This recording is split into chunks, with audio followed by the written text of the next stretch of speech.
Bismillahirrahmanirrahim. Assalamualaikum warahmatullahi wabarakatuh. Apa kabar anak-anakku sekalian? Semoga saja kalian tetap sehat walafiat, dan mari kita memanjatkan puji syukur kehadirat Allah Subhanahu wa taala atas limpahan rahmatnya, nikmatnya kepada kita, terutama diciptakannya alam raya ini dengan segala fasilitasnya. Anak-anakku sekalian, ini adalah materi kelas 7 tentang mengklasifikasikan makhluk hidup berdasarkan karakteristik yang diamati. Anak-anakku sekalian, perhatikan kemari. Apa bedanya ibu dengan benda ini? Atau benda yang ada di belakangnya ibu?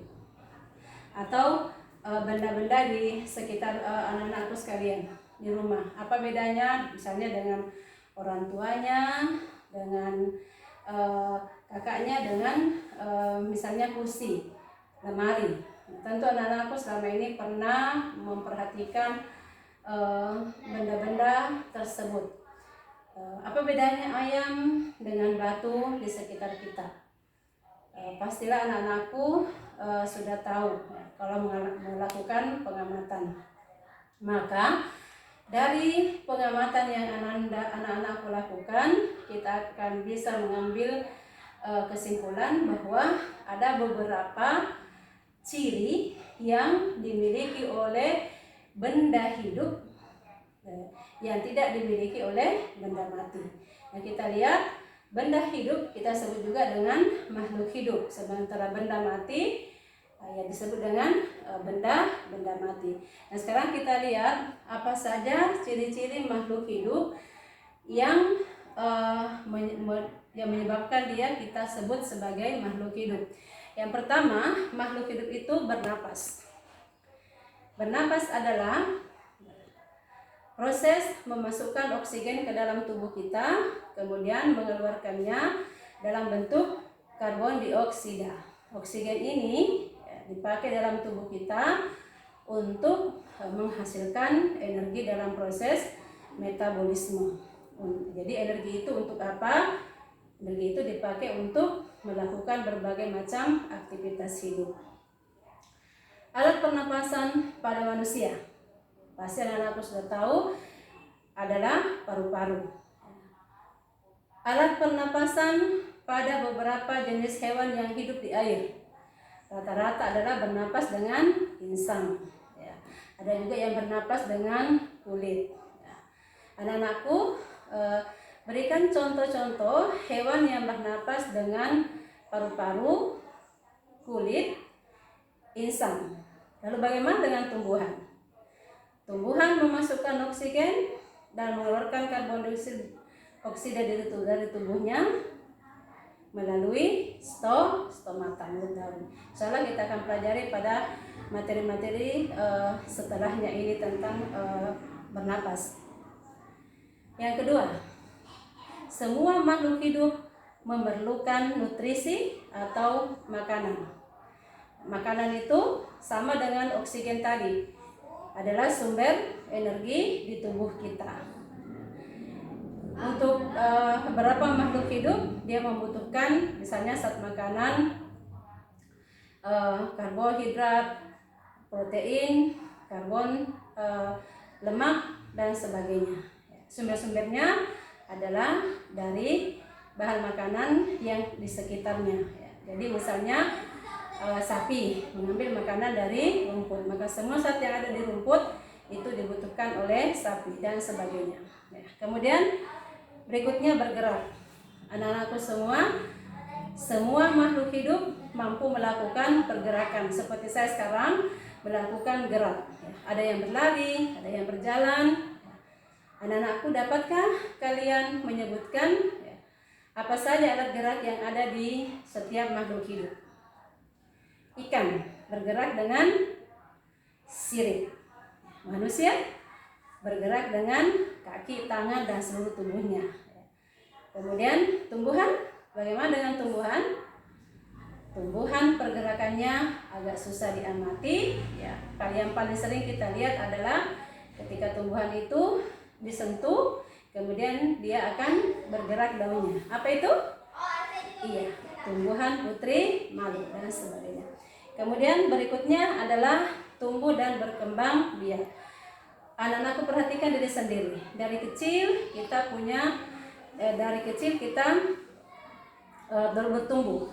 Dari mulai bayi, balita, anak-anak sampai menjadi orang tua. Semua makhluk hidup melakukan pertumbuhan. Kemudian ketika pertumbuhan mencapai batas tertentu, maka makhluk hidup itu berkembang, mulai berkembang dengan munculnya tanda-tanda kelamin sekunder. Kemudian yang berikutnya adalah reproduksi.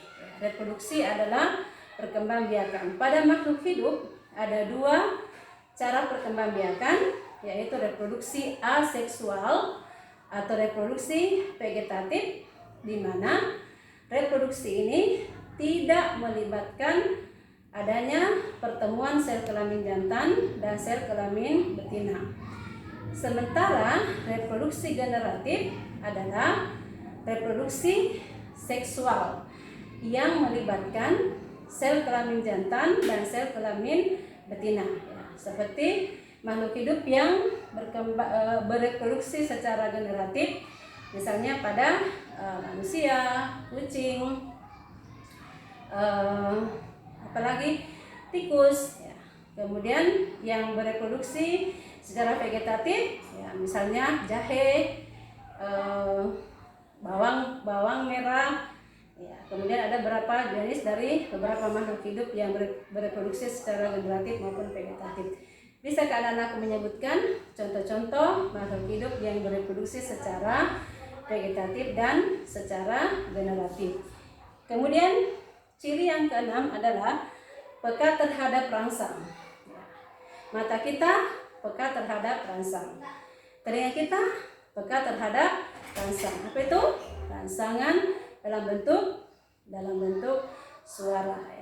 Kemudian pohon jati menggugurkan daunnya di musim kemarau, atau pohon-pohon yang ada di sekitar kita banyak yang menggugurkan daunnya di musim kemarau. Mengapa? Itu adalah respon dari adanya suhu yang tinggi untuk mempertahankan hidupnya. Kenapa? Karena pada musim kemarau terjadi penguapan yang sangat tinggi. Anak-anakku, bisakah kalian menyebutkan contoh-contoh makhluk lain yang peka terhadap rangsang? Yang contoh-contoh makhluk hidup yang memiliki kepekaan terhadap rangsang yang bisa kita lihat. Contohnya tadi, putri malu ketika disentuh dia akan langsung menutup. Kemudian adaptasi. Adaptasi itu adalah menyesuaikan diri dengan lingkungan. Jadi makhluk hidup melakukan adaptasi. Misalnya ada 3 macam adaptasi. Ada adaptasi morfologi, misalnya kaki bebek. Bentuk kaki bebek itu berselaput karena dia akan berenang di dalam air. Adaptasi fisiologi. Mata kita akan membesar dan mengecil pupilnya sesuai dengan banyak tidaknya cahaya yang masuk.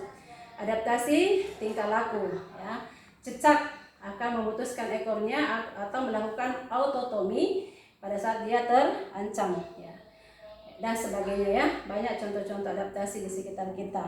Dan yang terakhir adalah mengeluarkan zat sisa atau berekskresi. Contohnya pada manusia, mengeluarkan keringat atau mengeluarkan air seni.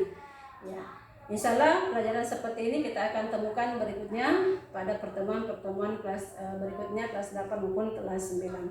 Anak-anakku sekalian, ini makhluk hidup, Allah menciptakan makhluk hidup dalam jumlah yang sangat besar, sehingga makhluk hidup itu kadang-kadang kita susah untuk mempelajarinya. Nah, sekarang apa yang harus kita lakukan supaya makhluk hidup itu agak gampang kita mendeteksinya, agak gampang kita mempelajarinya atau mungkin memanfaatkannya? Temukan jawabannya pada pertemuan berikutnya.